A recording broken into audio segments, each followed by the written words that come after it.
Claude Monet se inclinó hacia adelante, echó un tarrón de azúcar en su café y lo removió. No tenía prisa, cada vuelta que daba a la cuchara se sumergía en la bebida caliente y operaba como un metrónomo que marcaba sus pensamientos. Tenía muchos en su mente, al igual que sucedía con todos los que estaban a su alrededor. Incluso Edouard Manet, que no participaba en esa tarea tan arriesgada, estaba tenso. Sin embargo, para los demás artistas reunidos esa mañana en el Café Gerbois, en el norte de París, agitado y bullicioso, había mucho que considerar. El día siguiente, el 15 de abril de 1874, iban a inaugurar una exposición que podía consagrar o hundir sus carreras. Renoir, Pissarro, Sisley, Morisot, Cézanne, Degas y el propio Monet se habían jugado sus carreras en una decisión: desafiar a la Academia y abrir su propia muestra. Durante años, este grupo de unos 30 artistas se había reunido en su café favorito, en el número 11 de la Grande Rue de Batignolles, para discutir sobre el arte y la vida, y en esa época se les conocía solo como el Grupo de Batignolles.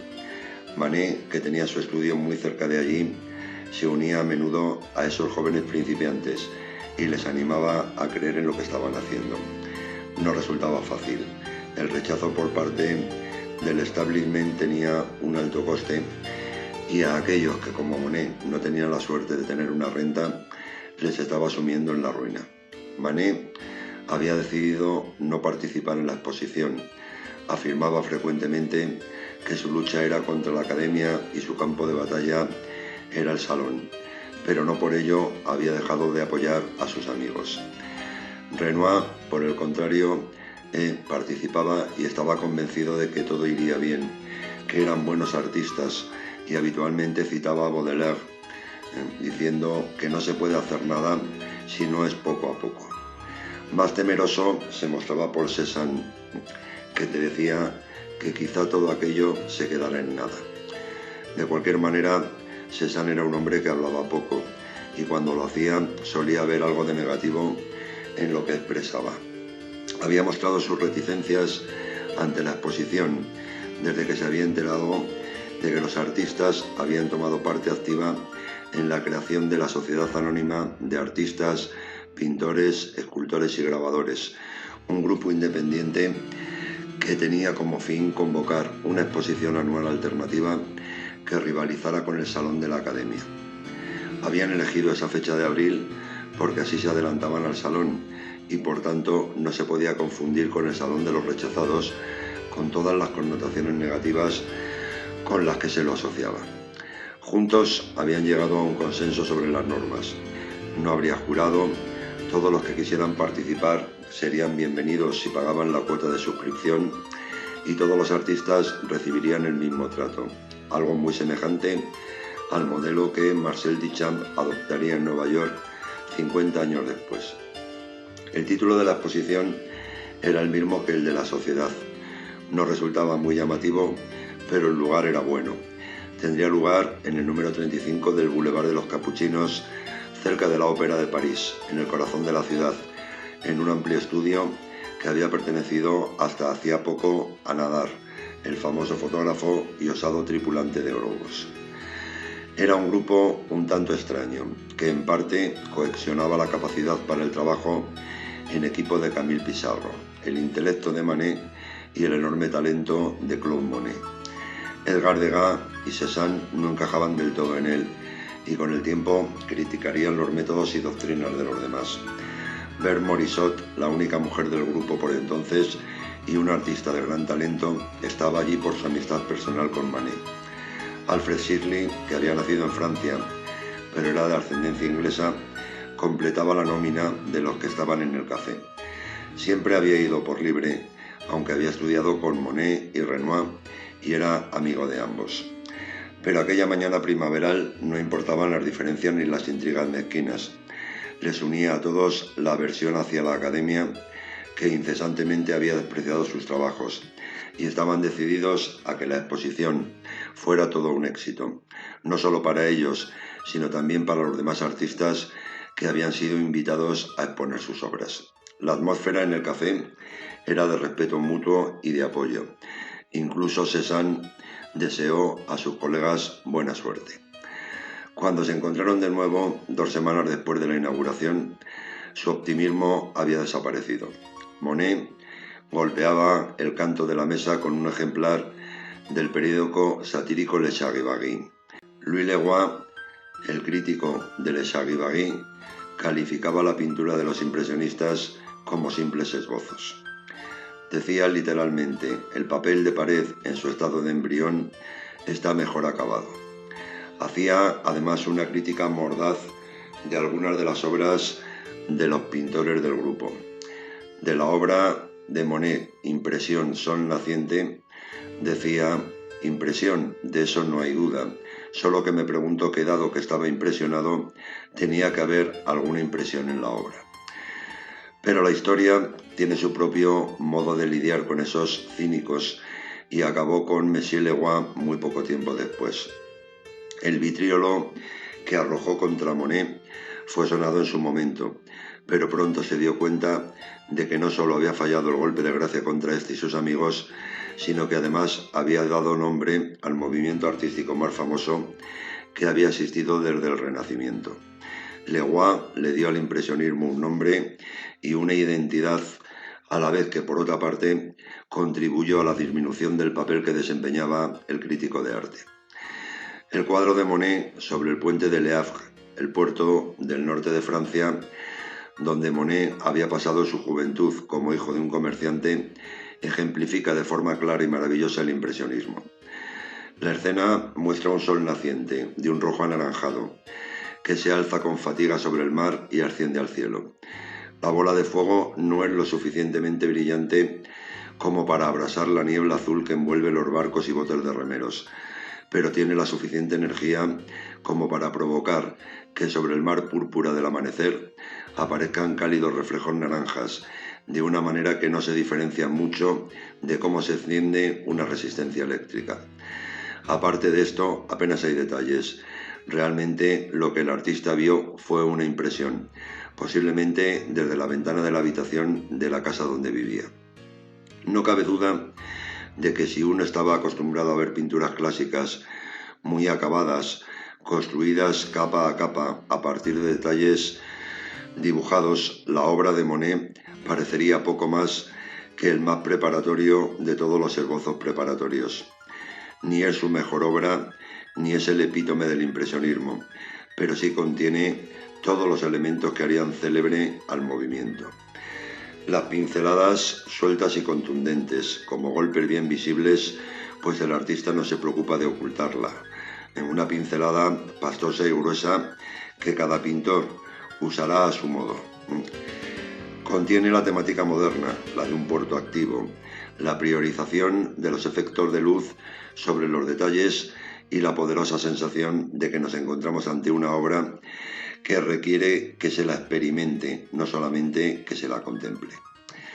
Cézanne había presentado su Olimpia moderna, de la que Monsieur Leroy decía: ¿se acuerdan ustedes de la Olimpia de Monsieur Manet?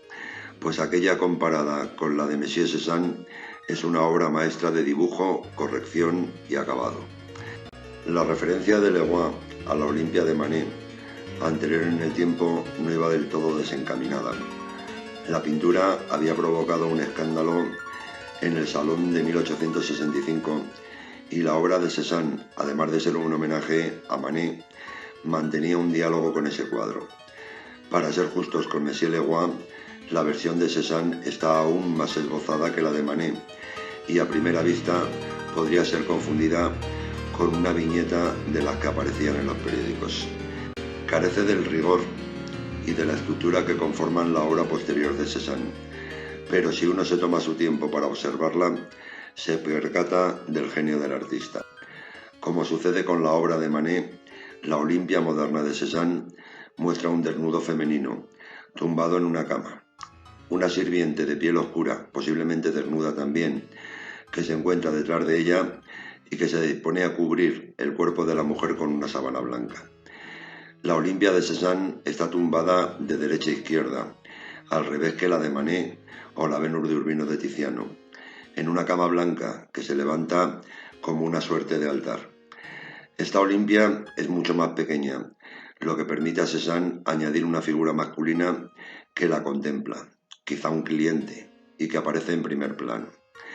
El hombre está sentado en una chaiselongue y vestido con una levita negra. Tiene las piernas cruzadas y en su mano izquierda un bastón que parece calibrar la frágil belleza de la mujer, protegida solo por un perrito.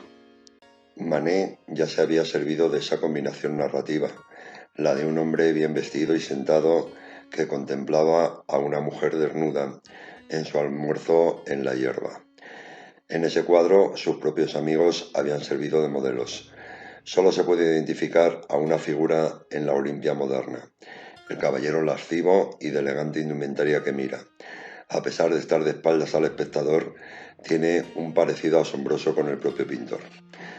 Podría parecer un esbozo rápido, pero en realidad Cézanne nos legó una pintura conscientemente planeada en la que late una intensa tensión sexual, más incluso que en la Olimpia de Manet. No obstante, Cézanne es Cézanne y la estructura de la composición tiene tanta importancia como el tema. Un enorme jarrón repleto de hojas verdes y flores amarillas cubre toda la parte superior derecha del cuadro y una alfombra verde y amarilla que domina la parte izquierda equilibra la composición. El movimiento de la sierva, Olimpia, y el hombre de la levita concuerdan en una misma estructura rítmica, como sucede también con la alineación de sus cuerpos. Es un cuadro que a primera vista no parece ser, como dijo Leroy, una obra maestra de dibujo, corrección y acabado, pero si se contempla durante unos minutos, pronto se obtiene una recompensa. No es Cézanne en la cima de su talento, pero su inteligencia y su habilidad en la Olimpia moderna nos demuestra que Leroy carecía de ambas. La crítica de Leroy pasaba luego a Pissarro, concretamente a Escarcha, El camino viejo de Ennery, del que decía: esos son surcos, eso es escarcha, no son más que raspones de paleta distribuidos uniformemente sobre un lienzo sucio. No tienen ni pies ni cabeza, no hay arriba ni abajo, ni delante ni detrás. El cuadro, una escena bucólica en la que un hombre entrado en años, cargado con un manojo de leña a su espalda, avanza lentamente por un sendero que cruza dos campos dorados en una soleada pero helada mañana de invierno, era uno de los cuadros habituales en Camille Pissarro. Aquella mañana, en el Gerbois, en torno al Charivari, también estaba Paul Durand-Ruel, el marchante de arte. Era un miembro del grupo de pleno derecho, tanto como los propios artistas, y podría decirse que resultó tan importante para el impresionismo como los propios pintores.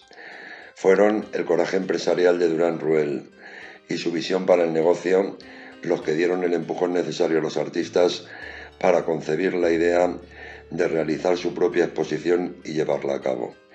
El marchante tenía plena confianza en la obra de estos, y ellos sabían que, a pesar de que los ataques de Leroy eran suficientes para hundirles, Durand-Ruel aseguraría su supervivencia por su cuenta y riesgo si era necesario. Pissarro y Monet conocieron al marchante en 1870, cuando Francia estaba en guerra con Prusia, y Durand-Ruel había abandonado París para refugiarse en Londres. El marchante, que tenía entonces 39 años, estaba en su cenit. Era ambicioso y se hallaba lleno de energía. Se tomó su estancia en Londres como un momento para expandir el negocio. La galería de arte que había heredado de su padre en 1865 y llevarlo más allá de París.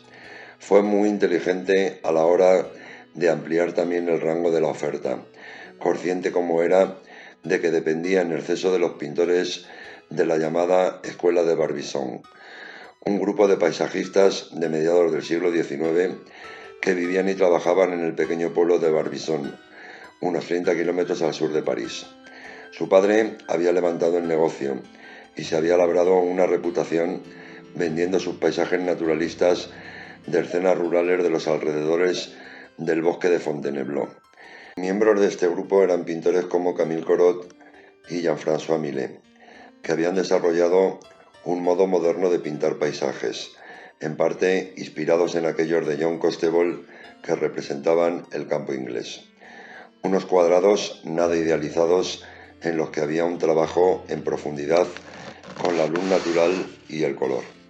Fueron pioneros de la pintura en plein air, con el tema delante, lo que, como sabemos, hizo posible el reciente invento de los tubos de pintura al óleo. Durand Ruel padre contribuyó al desarrollo de la carrera del grupo de Barbizon y construyó una red de clientes que apreciaban sus cuadros. Su hijo Paul quería hacer lo mismo con los artistas de su generación, pero se dio cuenta de que para poder mantener el negocio y satisfacer a sus clientes tenía que asegurarse de que los nuevos talentos que se incorporaran a la galería guardaran una relación estética con los artistas con los que trabajaban desde hacía tiempo. Buscaban artistas jóvenes y ambiciosos que llevaran aún más lejos las innovaciones del grupo de Barbizon. Había peinado Francia entera y buena parte de Europa en busca de pintores de esa clase, pero aún no había encontrado lo que buscaba, hasta que un día, en Londres, se cruzó con Claude Monet y Camille Pissarro, dos jóvenes artistas franceses que, como él, habían huido de la guerra franco-prusiana. Monet, que había empezado como caricaturista, cambió sus aspiraciones artísticas cuando conoció a Eugène Boudin. Este le había convencido de que tenía que salir a pintar al aire libre, diciéndole que 3 pinceladas tomadas de la naturaleza son más importantes que 2 días de estudio y de caballete. Monet compartió esta idea novedosa con los amigos que había hecho en la escuela de arte: Camille Pissarro, Pierre-Auguste Renoir, Alfred Shirley y Paul Cézanne. Lo escucharon y decidieron recorrer este mismo camino. Monet y Pissarro salieron a pintar las afueras de París en 1869 y ese mismo año viajaron con Renoir a la Grenouillère, un lugar de vacaciones al oeste de París. Juntos pintaron a la burguesía de vacaciones, remando en botes y bañada por el sol estival. Monet y Renoir pintaron sendos cuadros llamados La Grenouillère, ambos de 1869, exactamente desde el mismo lugar, lo que permite una comparación estilística entre ambos artistas, ya que la escena representada es prácticamente idéntica. Reina una tranquilidad informal y un grupo de veraneantes vestidos elegantemente se encuentra ocioso alrededor de un lugar de baño. El centro de ambos cuadros muestra a un grupo de gente en una isleta, a pocos metros de la orilla, y unida a esta por un pontón estrecho de madera que aparece desde la izquierda. El resto de la gente se encuentra en un café a la derecha o nadando más allá de la isleta. En primer plano hay unos botes de remos que se balancean suavemente sobre la superficie del agua. Las leves ondas resplandecen en tonos plateados bajo un sol de poniente. Al fondo, creando una banda informal que cruza ambas sombras de un lado a otro, hay una hilera de árboles frondosos. La obra de Monet iba a ser un esbozo preparatorio. Él lo describió como un mal esbozo, para un cuadro de dimensiones mayores y de mayor detalle que esperaba que pasara la selección del salón. No fue así y más tarde se perdió. Mal esbozo o no, es un buen ejemplo de los comienzos del impresionismo. Pintado directamente, con colores brillantes, ejecutado con rapidez y con una temática burguesa. Lo mismo cabe decir de la obra de Renoir y por las mismas razones. Ambas obras, sin embargo, son muy distintas en estilo y ejecución. Renoir centra su atención en los aspectos sociales de la reunión, de modo que la vestimenta de los personajes, sus semblantes, sus modos de estar, son su verdadera temática. A Monet no le interesa la gente. Su atención se centra en los efectos de la luz natural sobre el agua, en los botes y en el cielo. Su pintura es más seca, menos romántica que la de Renoir, que parece evocar un día idílico. Su paleta de color está menos contrastada y la estructura compositiva es más rígida. La mayor diferencia, sin embargo, reside en el modo de tratar los detalles.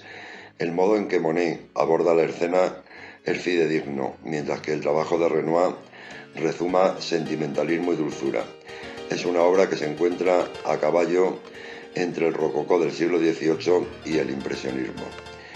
Ninguno de los dos artistas tuvo éxito alguno con la academia, tampoco Pissarro, quien se encontraba en apuros económicos en la época en que conoció a Durand Ruel en Londres, igual que Monet, que tenía que alimentar a su amante. El ojo clínico de Durand Ruel, muy atenado y desarrollado durante décadas, era capaz de identificar una buena pintura de un golpe de vista. Contempló las obras de ambos artistas, les escuchó y se dio cuenta de que tenía delante lo que se le había estado escabullendo durante varios años, la siguiente etapa de su negocio.